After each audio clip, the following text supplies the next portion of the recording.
track record is I've dealt with 55th in the Dan Ryan, 47th in Bishop. I have centers at 159th in Kedzie. I have the Village Shopping Center in Gary. I have 5 million square feet of retail space, grocers in most of all of my centers, and so when it comes to my reputation, I stand by it. And that's why that's where I'm at. If you've got a question beyond that. Okay, yes, I do.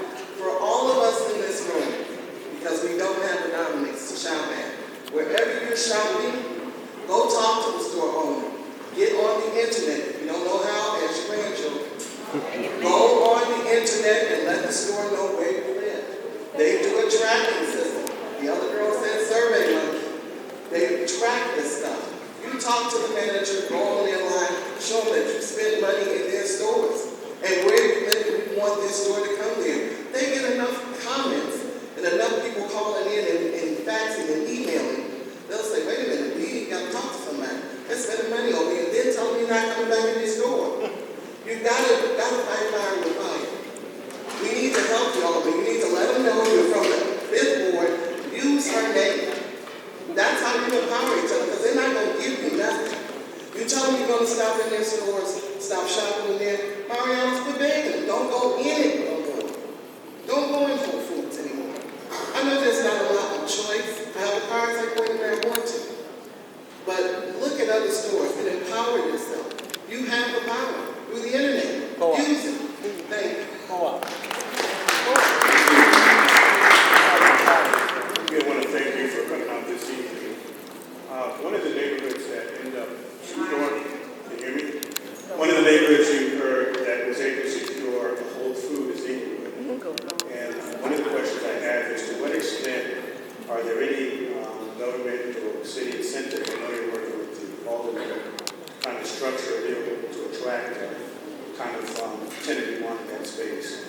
And then secondly, the other question would be, just heads up, I understand according to Bloomberg that Radio Shack is looking to cut back on their stores. I'm not sure if there's any indication that they may be pulling from the Jeffrey Plaza location.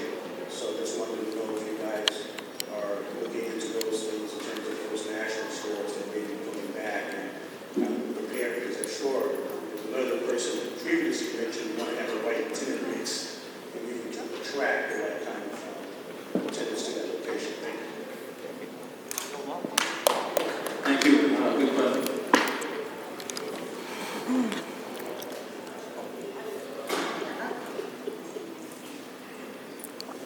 I'm going to comment on the incentive part. Yes, there are incentives. It depends on what the deal is. It depends on who the grocer is. If it's somebody that I know the community doesn't want, there are no incentives. There is just that way. I am committed to a quality, full-service grocer, and I will do what is ever necessary to get that done. We have a TIF. We have some, their tax credits. There are different ways depending on what they bring to the table. They can't just bring an appetite to the table, or a knife and fork. You got to bring something to the table. And so whatever they bring to the table, then, we might be able to do something to help get us the type of grocer that we want to have. So yes, there are, but it's not, it's not like, well, I have a fork and I have a knife and I have a spoon. It's not a checklist like that. We have to see what the grocer has, what they have, what is their stock, what do they have, what are they bringing to the table. So yes, there are city incentives, and it just depends on who that grocer is. And in regards to Radio Shack, we're not on their list of closures. They were recently renewed, so as far as we know at this time, they're still good. Please. My question is really the parking lot and the attractiveness or the lack of attractiveness of the parking lot is a deterrent for shopping at that center. And since you represent the owners, and the owners are eager to get a new tenant in there, it would seem to me that they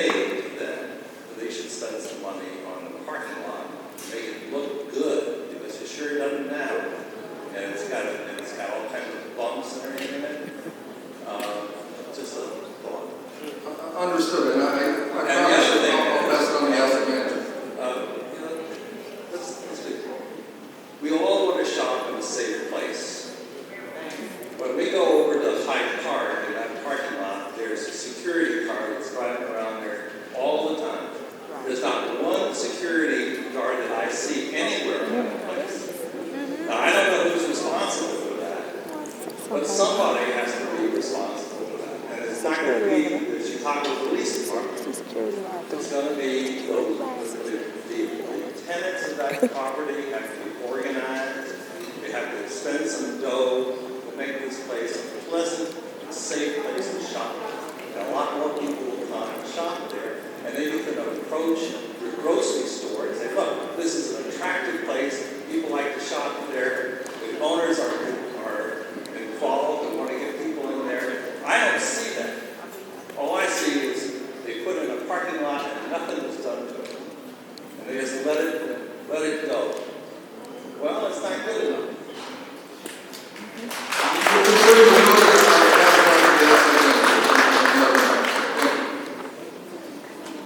How you doing? Good. I was just wondering, we gloss naming all the stores and everybody who's interested, but we seem to be glossing over this May 2015 lease.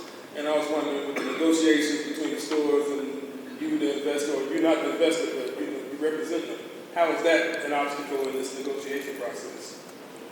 It's not. I mean, it doesn't play a role between May 15th. Now we're working today. I know you're working, but if wouldn't that's a legal binding contract between Dominicks and the investor, right? So wouldn't somebody else come in? Wouldn't they have to have some kind of, they have to do some kind of negotiating with Dominicks too, right? As far as that lease is concerned. Okay, let me answer it this way. Our focus is to get someone else in there. We're doing the negotiations with them to try and bring them in. I can tell you, as I said earlier, the existing owner wants to lease the space. The fact that there's an existing lease in place with Dominicks, it's a really straightforward negotiation with Dominicks.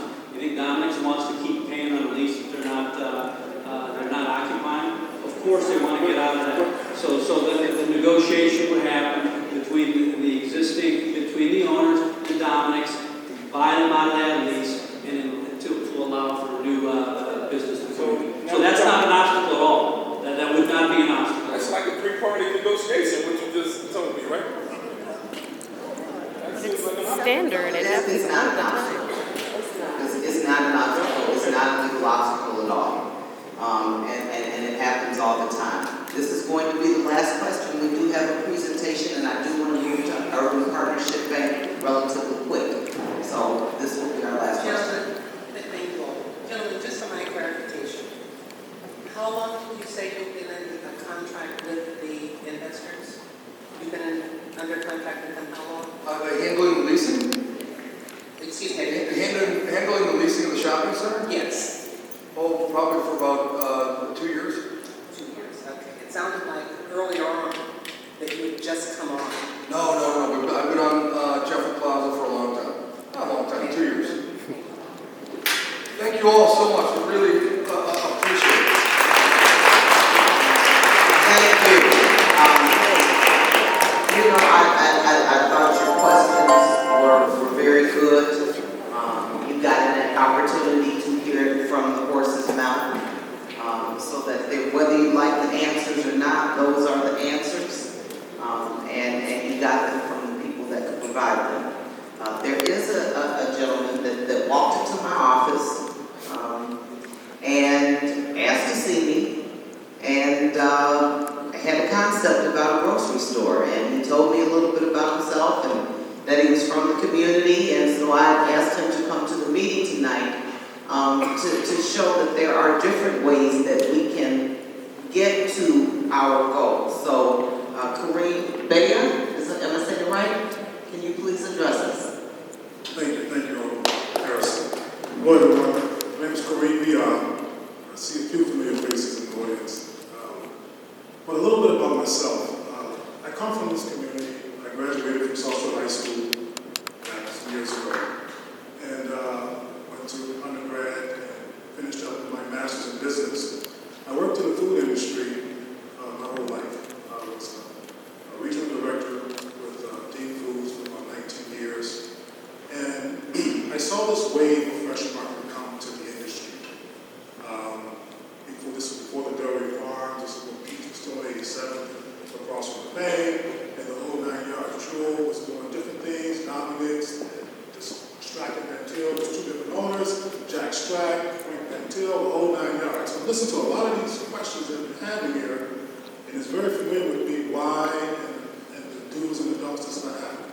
I have a quick answer for all of that. We have to do this ourselves. Instead of looking and saying, why want this, why is it that, and why want this, and we want that, we can do it ourselves. And then that answer will go away. The next community, going out south, whatever, you have a store, you have a mart, and you take that store with you. I owned a grocery store for about 3 years. My grocery store was on 47th and Bishop, a couple of blocks, one block east of Ashland. And I owned that store, and it was a fresh market. I put to the tune of $3 million in that store. I had a stage one store. I got faced with a lot of the things that grocers face today. It's a very small margin in the grocery business, very small margin. And what you need the most is shoppers. You need people. As much as you talk about why, the whys, and whys, you have to shop. You have to support your community. You have to be there. So, as Mr. Harrison, I want to talking with Mr. Vladimir and Mr. John, and to see if it's viable to do a fresh market at the Dominicks. Now, this fresh market will be better than the Marianas. It will come better than that. We'll be in the tune of plush between the Whole Foods and Marianas, but it will be class 1 fresh market, is what I'm talking about. And it'll be here. You can do the right deal and everything works together. The only thing I ask is that you support the store. And all the trimmers will be there. The new parking lot, Mr. John, Mr. Vladimir knows exactly what has to be done. They've been in the business, and I'm sure they'll bring it. So I wanted to just say a little bit. I don't have a formal plan to lay out to you. Again, this was a couple of days ago. I sat down with Ms. Hairston. She said, "Can we come to the community meeting? Let's start there, and let's keep working that." So you have your grocery store if everything works out. Thank you.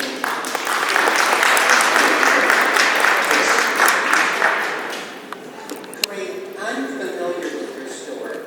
Can you speak a bit more about it? Because as a fresh store, I think the community could make use of it. With fresh meats, fresh vegetables, prepared foods. Can you speak more about the store that you own? Yes. Owned? Thanks. It was a fresh market. It was about 35,000 square feet. The fresh market is emphasis on fresh. Your Mariana is a fresh market. It's not just a grocery store. Central core groceries, all your staple items, and then emphasis on fresh. Your fresh dairies, your fresh produce, your fresh bakeries, your fresh juices. All of these are emphasis on fresh. A grocery store, you can walk in a grocery store. All these is a grocery store. Save-A-Lot is a grocery store. Walmart's a grocery store. But we don't call those fresh markets. So this is on fresh. My store was the same. I had, like I said, 35,000 square feet. I had center store groceries and freshness all around. Very viable produce market, full service and catered, self-service, meat department, fish, bakery, the whole 9 yards.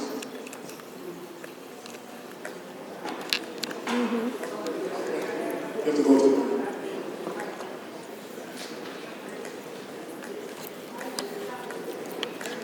Thank you. I see a few faces.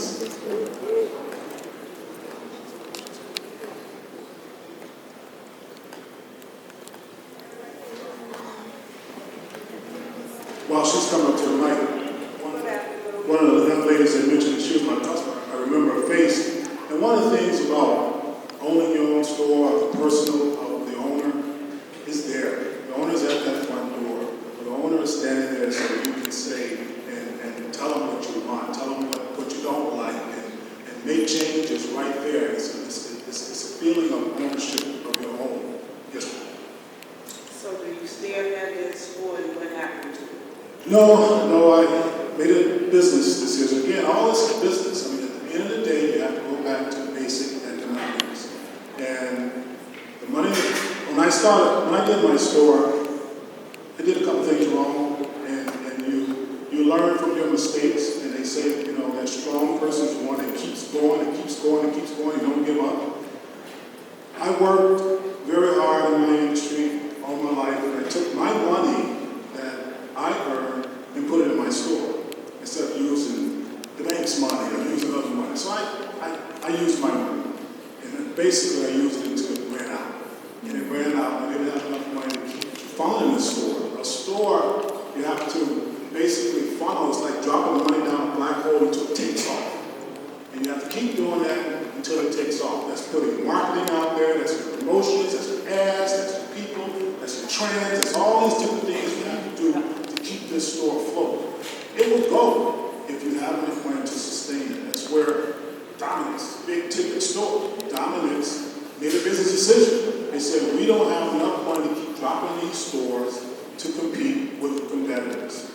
One of the young ladies asked about why is this where Jewel opened up 6 blocks or a mile from another Jewel, economics. That Jewel that's sitting on Wabash is one of their top 2 earners in the corporation. So they can go a mile down and put another store without losing nothing. If it's a top 2 earner, we're talking over 6 figures a week in a store. That's huge. But if you come on the south side of Chicago and you got a Jewel on 71st in Stony, and you 75th in Stony, you put a Jewel on 71st in Jeffrey, and that store is basically making it. You put one here, you're going to kill both of them. So this is economics that you have to look at. That has to work first, and then you have to service the customers. Okay, thank you. Yes, ma'am.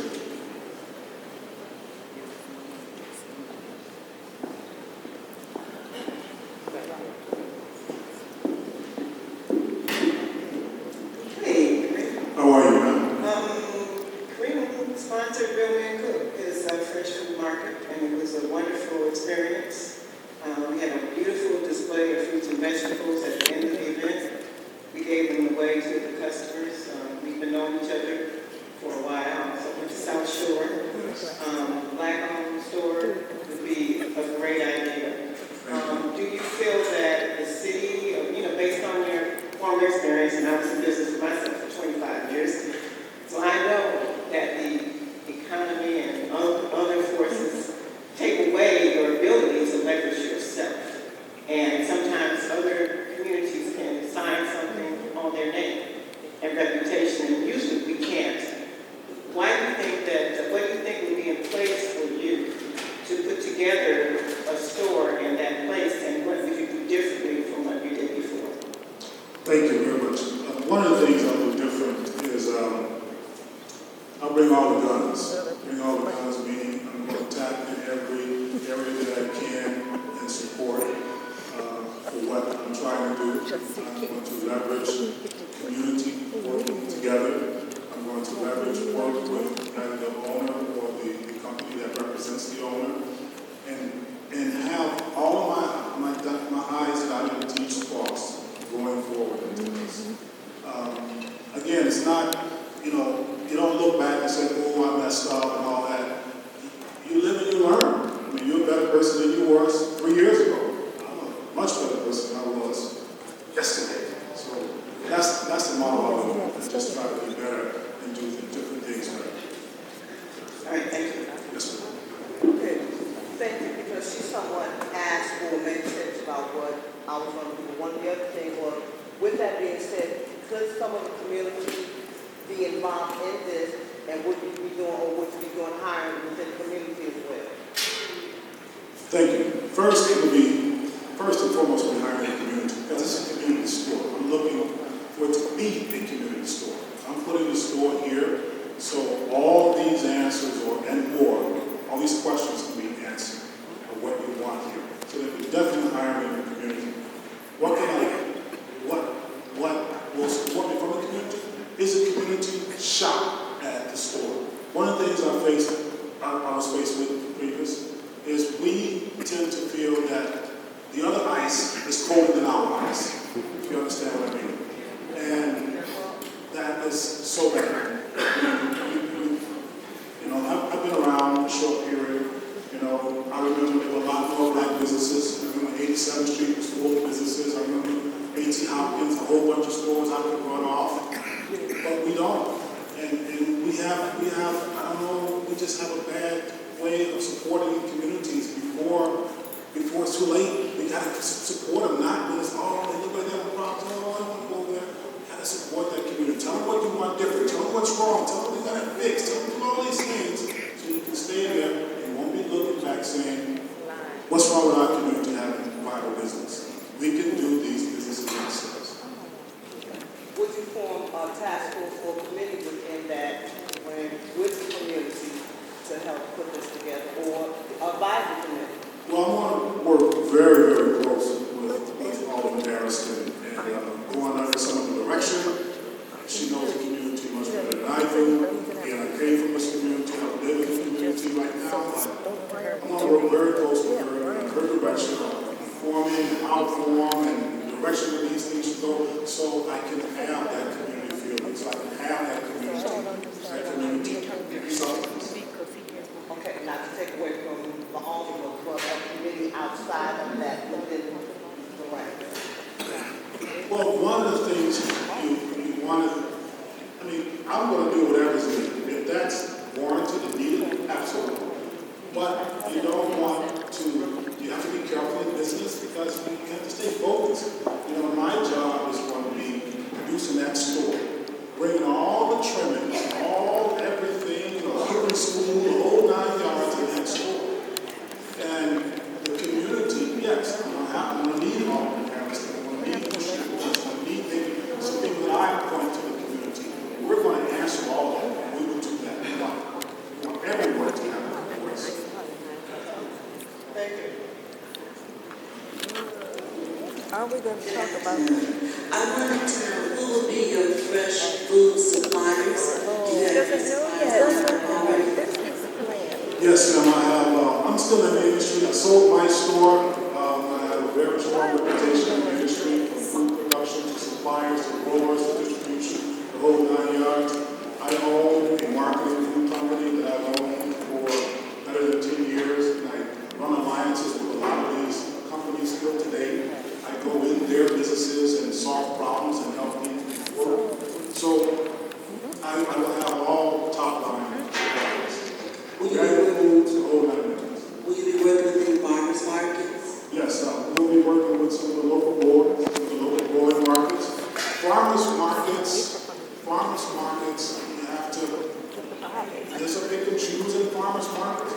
Local boards, a little bit different from farmers market. Farmers markets, they're doing what I'm doing.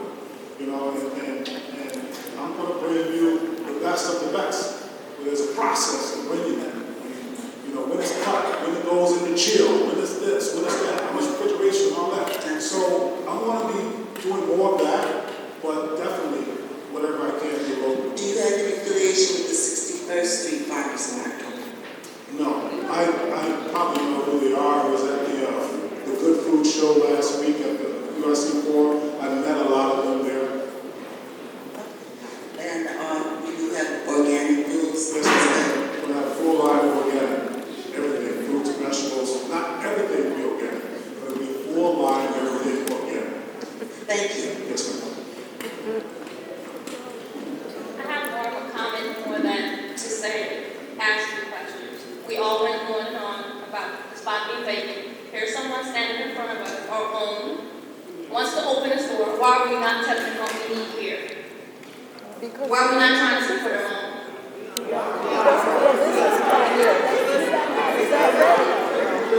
Moving forward to try to help them together, right? So we I see it as being very supportive of him. He was presenting what his concept is.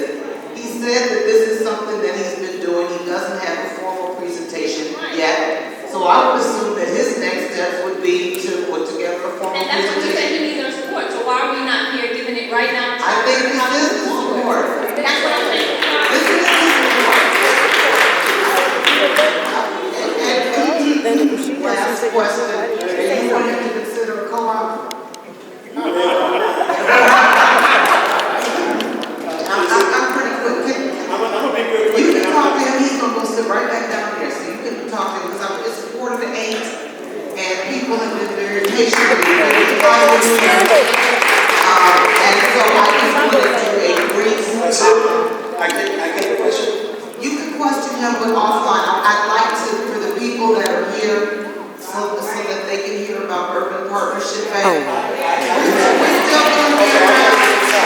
We're still gonna be around. All right, so I had asked for a representative of Urban Partnership Bank to come tonight. No one was available. And so many of you know that the branch is closing on Saturday. Yes, it is closing on Saturday. And the site is currently under contract by a development company. And one of the things that the development company wanted to do was to redevelop it. So as I normally do with the project, if it's going to be in your backyard, then I talk to you first. So I met with the east side of Jeffrey and then the west side of Jeffrey. And had the developers come out and they had some sketchy concepts of some things. And one of the things that they had talked about wanting was a McDonald's. And wait a minute. And so that was the community's will. They did not want to see a McDonald's. And I could go a step forward and further and tell you what kind it was. Do you want to hear? Yeah. I really don't want to hear. Yeah. So they had a new concept of drive-through where you can't go in. So anyway, they were told no.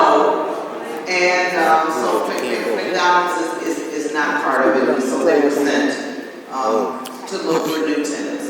Some of the tenants, we talked about have been Panera Bread, even Potbellies, even Bryn Mawr Church, which has used that parking lot for years, which is part of the whole site. The site contains 3 different properties, so it would be the drive-through, the main branch at 71st and Jeffrey, and as well as the parking lot on 70th and Jeffrey.